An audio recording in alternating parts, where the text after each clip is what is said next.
Hi, hello, mayong buntag, Luzon, Visayas ug Mindanao. Ang topic nga akong pagahisgutan karon kabahin sa larawan. Sa kalibutan karon kinadaghan na kayong nanungha nga nagkalain-lain nga mga relihiyon. Ang nahitabo nang debatihay na kabahin sa buhing pulong sa atong Ginoong Hesukristo tungod kay mabasa man po diha sa Biblia.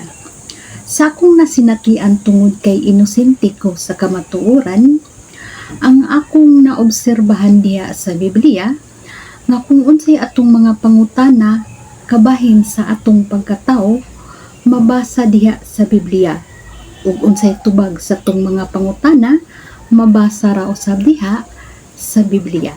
Atong nakita ug atong naobserbahan nga naa gani modugmok sa maong larawan. Unya unsa may mahitabo sa maong tawo nga modugmok?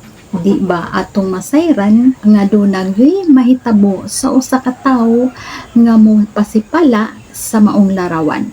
Ubusa akong i-post o ako lang i-slide ang maong mga verse ug unsa man gyud ay gidili ug unsa man gyud ay ang gisugo nga larawan.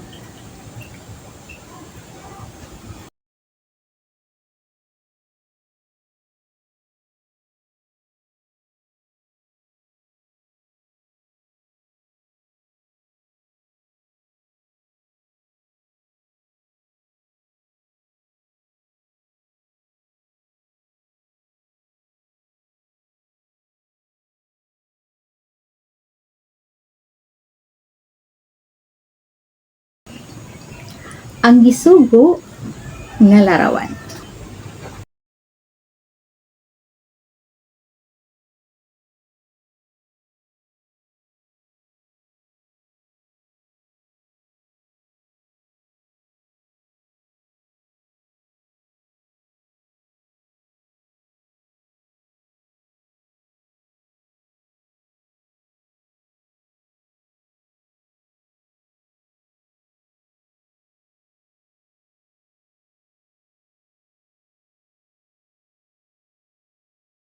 Ug manghinaot ko nga nasabtan ra nato ug nganong naa man dili nga larawan ug unsay gisugo nga larawan.